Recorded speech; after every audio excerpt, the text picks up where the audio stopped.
శ్రీమాత్రే నమః. శివాయ గురవే నమః. వేదవ్యాస విరచిత మహాభారతం సంక్షిప్త గాథ. నారాయణం నమస్కృత్య నరం చైవ నరోత్తమం దేవీం సరస్వతీం వ్యాసం తతో జయముదీరయేత్. వ్యాసం వసిష్ఠనప్తారం శక్తే పౌత్రమకల్మషం పరాశరాత్మజం వందే సుఖదాతం తపోనిధిం. ఒకానొక సుముహూర్తంలో జరత్కారువు కుమారుని ప్రసవించింది. ఉభయవంశదీపకుడైన ఆ బాలుడు దినదిన ప్రవర్ధమానముడవుతూ ఉన్నాడు. అతనికి ఆస్తికుడు అని పేరు పెట్టారు. విద్యాభ్యాసయోగ్యమైన వయసు వచ్చింది. చ్యవన మహర్షి ఆశ్రమానికి విద్యార్థిగా పంపారు. ఆయన శిక్షణలో బ్రహ్మచర్య దీక్షతో వేదాంగాలు అభ్యసించి ఆయన ఆశీస్సులు పొంది తల్లి దగ్గరకు వచ్చాడు ఆస్తికుడు. అప్పుడు వాసుకి, నాయనా, జనమేజయ మహారాజు సర్పయాగం ప్రారంభించాడని వినే ఉంటావు. యాగశాల నిర్మాణ సమయంలో అక్కడికి వచ్చిన వాస్తుశిల్ప శాస్త్రజ్ఞుడైన సూతుడు దాన్ని చూసి, ఈ నిర్మాణ ముహూర్తలోపం వల్ల ఈ యాగం నిర్విఘ్నంగా పరిసమాప్తం కాబోదు.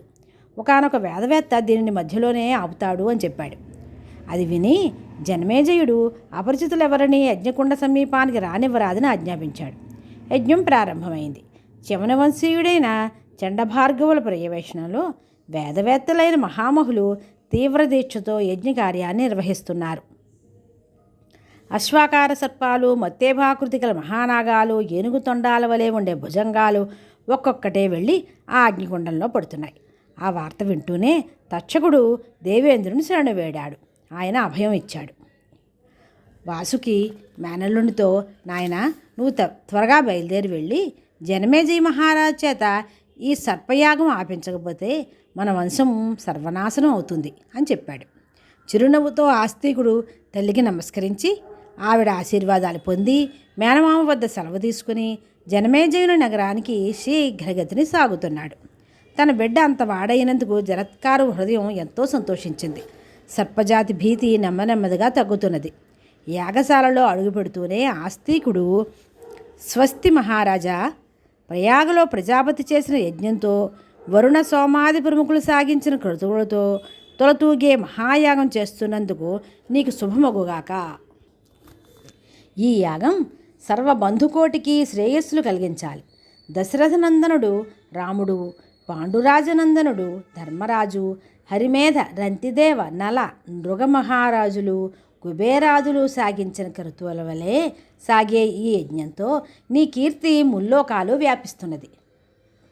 జితక్రోధులలో వశిష్ఠులు, అద్భుత శక్తి సంపన్నులలో వాల్మీకి, బ్రహ్మచర్యవ్రత దీక్షితులలో భీష్ముడు, ధర్మపాలనలో యముడు, లోకపాలకులలో ఇంద్రుడు వలె యాగ నిర్వాహకులలో నిన్ను అగ్రేశ్వరుడుగా కీర్తిస్తారు అని ప్రశంసలు సాగిస్తుంటే యాగశాలలో అందరూ పులకిత హృదయాలై ఆ మాటలే వింటూ ఆ బాలునే చూస్తున్నారు. అప్పుడు జనమేజయుడు వారందరి సంతోషం తిలకించి, ఓ బ్రహ్మచారి, నీకేం కావాలో కోరుకో అన్నాడు. దానికి ఆస్తికుడు, మహారాజా, ఈ క్షణంలో ఈ యజ్ఞం ఆపు చేయాలి అని అర్థించాడు. జనమేజయుడు కొంతసేపు చర్చించి ఎట్టకేలకు తన వాగ్దానం ప్రకారం ఆస్తికుని కోరికను అంగీకరించాడు. సరిగ్గా అదే సమయానికి యజ్ఞకుండం దగ్గర వేదవేత్తలు సహేంద్ర తక్షకాయ స్వాహ అనే మంత్రం పఠించారు. అభయమిచ్చిన దేవేంద్ర సమేతంగా తక్షకుడు అగ్నికుండంలో పడబోతున్నాడు. చూసి ఆస్తికుడు, యాగం పరిసమాప్తమైంది, అక్కడే ఆగు అన్నాడు. ఆ విధంగా తక్షకుడు రక్షితుడయ్యాడు అని సర్పయాగగాథను సూతుడు వినిపించగా, మహర్షి, కన్నతల్లి కదా కదురువ, ఆవిడ తన సంతాన నాశనకారకమైన శాపం ఎందుకు ఇచ్చింది అని మునిజనం అడిగారు. ఆరంభిస్తున్నాడు సూతుడు. మహామునులారా, కశ్యప ప్రజాపతికి కదురువ, వినుత అని ఇద్దరు భార్యలు. వారిద్దరూ ఒకనాడు సాగర తీరాన వాహ్యాళి సాగిస్తున్నారు.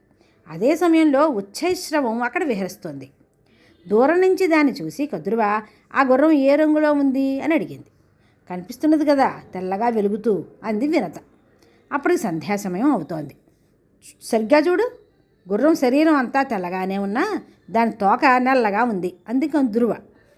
తోక కూడా తెల్లగానే ఉంది అని వినత అనగా వివాదం రేగింది. దగ్గరగా వెళ్ళి చూద్దామనుకున్నారు. కనుచీకటి పడుతుండడం వల్ల రేపు ఉదయమే చూడవచ్చునంది కదురువ. ఎవరి మాట నెగ్గితే వారికి జీవితాంతం రెండవ వారు దాసీగా ఉండాలని పందెం వేసుకున్నారు.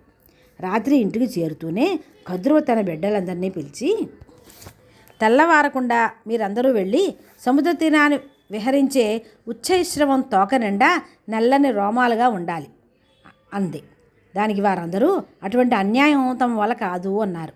అయితే మీరందరూ జనమేజయుడు సాగించే సర్పయాగంలో నాశనం అవుతారు అని చెప్పించింది ఆ తల్లి. ఆ మాట వింటూ కర్కోటకుడు, అమ్మ నీ కోరిక నెరవేరుస్తాను అని ఆ గుర్రం తోకను నలుపు చేశాడు. తెల్లవారుతూ ఉండగా వినత కద్రువులిద్దరూ సాగర తీరానికి వెళ్ళి చూడగా వినత మాట పొల్లిపోయింది. అది మొదలుగా వినతను దాసీగా చేసుకుంది కద్రువ. అదే రోజున వినతకు గరుత్మంతుడు ప్రభవించాడు. స్వస్తి. శ్రీకృష్ణ శరణం మమ.